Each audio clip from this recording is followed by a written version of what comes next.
금요기도에 함께 볼 말씀은 에베소서 2장 22절 우리 한 절만 같이 보도록 하겠습니다. 에베소서 2장 22절입니다. 우리 다 같이 합독하도록 하겠습니다. 너희도 성령 안에서 하나님이 거하시 처소가 되기 위하여 그리스도 예수 안에서 함께 지어져 가느니라. 아멘. 우리 금요기도에 함께 볼 말씀의 제목은 함께 지어져 가느니라입니다.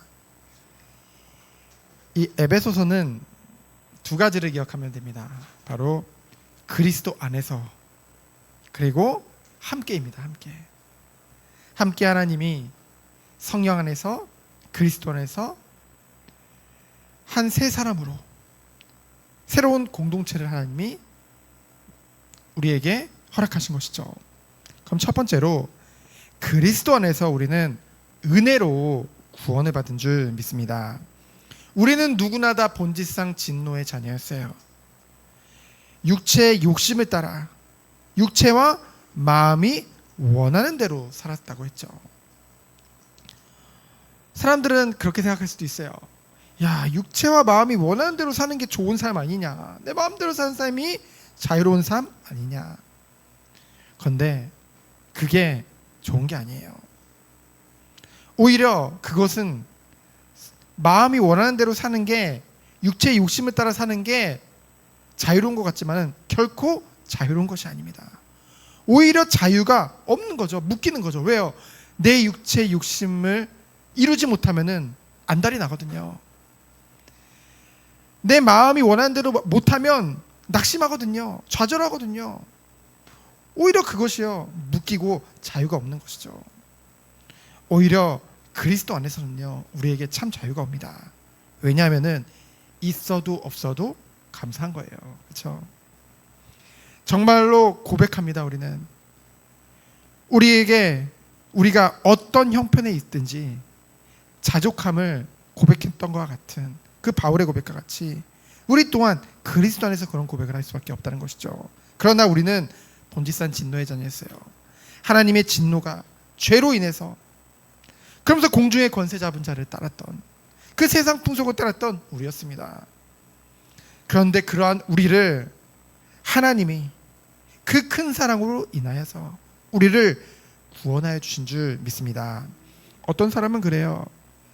이 신명기를 보니까, 야, 하나님이 정말, 이 모세오경을 보니까 진짜 하나님이 긍휼이 없구나, 자비가 없구나, 그냥 하라는 대로 안 하니까 다 죽이는구나, 그렇게 생각을 하죠.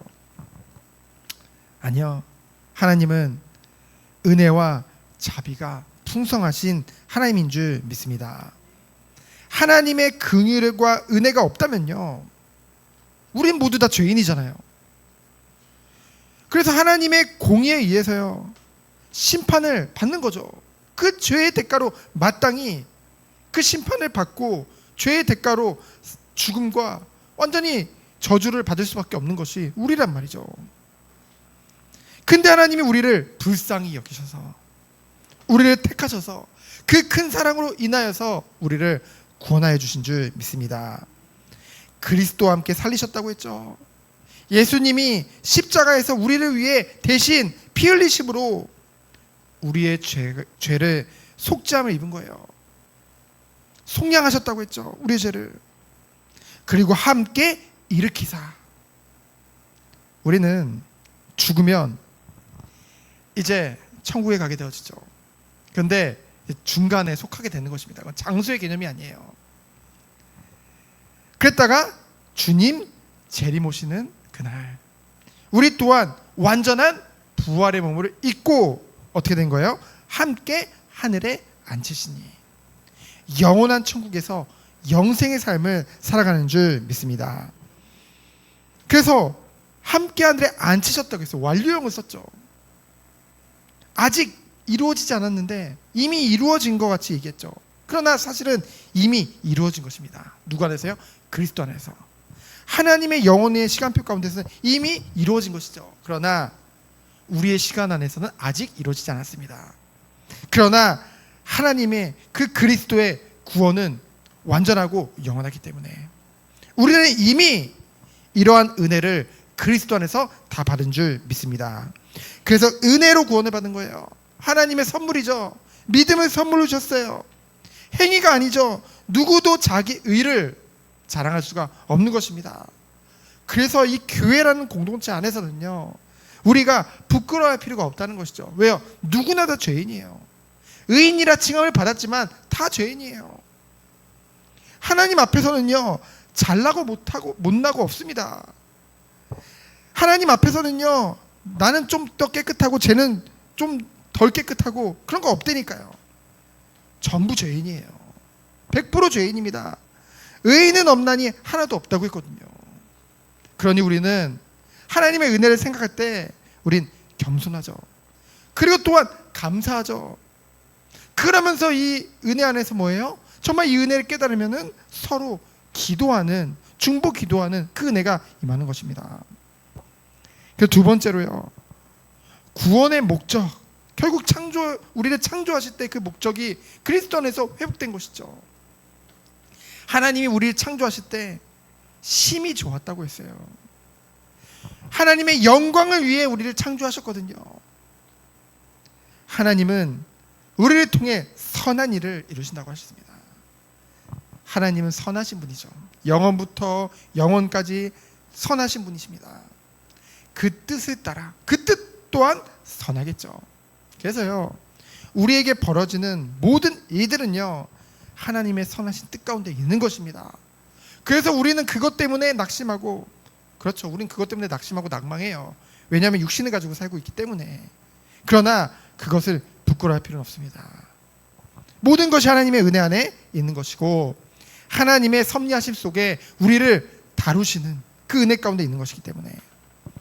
그래서 결국은 뭐예요? 이 모든 이들을 통해서 오는 여러 세대에 나타내려 하심이라. 무엇을요? 그 은혜의 지극히 풍성함을. 우리가 연약하면 연약할수록 하나님의 그 은혜는, 그 능력은 더욱더 크게 나타나는 것입니다. 하나님이 이러한 은혜와 축복을 우리에게 준비해 놓으셨고 이미 우리에게 주셨고 앞으로도 더욱더 완성해 나가실 것입니다. 얼마나 감사해요, 성령 하나님께서. 그래서 세 번째로 뭐예요? 함께 지어져 감이라 라고 했죠. 11절 이하에 보면은요, 이방인이나 유대인이나 구분 없이 십자가로 화목해 하셨다고 했어요. 13절로 보니까 예수의 피로 가까워졌다고 했죠. 여러분, 성도와 성도가 가까울 수밖에 없습니다. 왜냐면요, 그리스도의 피로 우리를 가깝게 하셨기 때문에. 정말 우리가 그리스도의 피로 구원을 받았다고 한다면은 하나님과의 친밀함 뿐만이 아니라 성도 간에 친밀함이 있을 수밖에 없다는 것이죠. 14절에 보니까 둘을 하나로 만드셨다고 했어요. 그래서 15절에 보면은 그리스도 안에서 한 세 사람이 되었다고 했죠. 여러분, 이걸 어떻게 해석할 것입니까? 한 세 사람이 됐대요. 그리스도 안에서. 우리 개개인이 세 사람이 되었을 뿐만이 아니라 그리스도를 믿는 모든 자들이 그리스도의 머리가 되시고 몸의 지체로서 하나의 몸으로서 공동체를 이루셨다는 것이죠. 한 세 사람, 바로 교회를 말합니다. 그러면서 한 성령 안에서 아버지께 나아감을 입었다고 했어요. 우리를 구별하셨다, 성도죠. 그러면서 하나님의 권속입니다. 왜냐하면은 우리는 동일하게 하나님을 아버지로 부르거든요. 우리는 그리스도 안에서 한 가족인 것입니다. 그러면서 뭐예요? 그리스도 안에서 성전이 되어가고 거하실 처소가 되기 위하여 어떻게 한대요? 함께 지어져 간다고 했어요. 교회가 무엇인지를 분명하게 말씀하고 있는 것이죠. 정말로 이 무형교회, 눈에 보이지 않는 교회나 이 성도, 그리고 성도의 무리가 바로 교회잖아요. 그리고 우리가 눈에 보이는 교회들이 있잖아요. 그 모든 자들은 은혜로 구원받은 자들입니다. 그러면은 우리는 하나님의 뜻이 무엇인지 알아야겠죠. 내 욕심, 내 육체의 욕심, 동기 다 내려놓고 이제는 온전히 주님을 따를 수 있는 그 은혜가 우리에게 이 교회 공동체를 통해서 하나님이 그리스도 안에서 우리에게 허락하신 것입니다. 우리 한 사람 한 사람을 정말 하나님의 은혜 안에서 세워가고, 그뿐만이 아니라 하나님께 영광 돌리는 한 세 사람으로 이 교회 공동체를 허락하신 줄 믿습니다.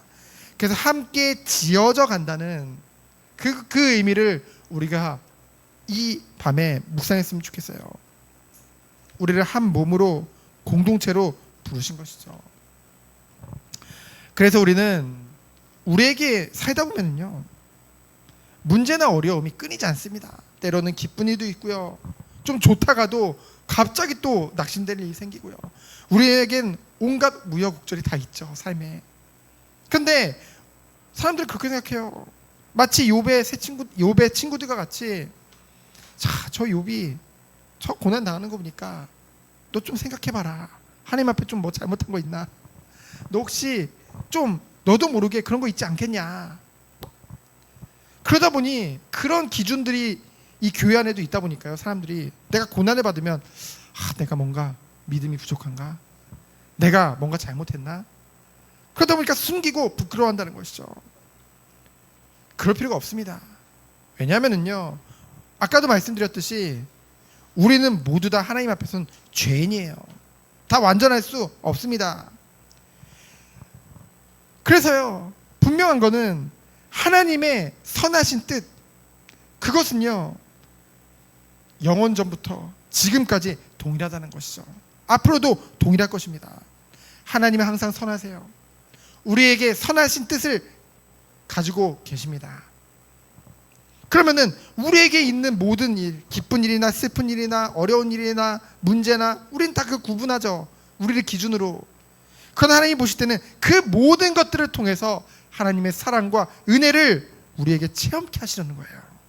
그러니 부끄러워할 필요가 없다는 것이죠. 물론 그 과정이 힘듭니다. 힘들어요. 그래서 하나님이 허락하신 것이 바로 이 교회 공동체인 줄 믿습니다. 항상 그래왔어요. 제가 요즘 다니엘서를 이제 대학원 강의를 통해서 듣고 있는데, 묵시문학, 거기서 이제 다니엘도요, 다니엘 혼자서 믿음이 좋았던 게 아닙니다.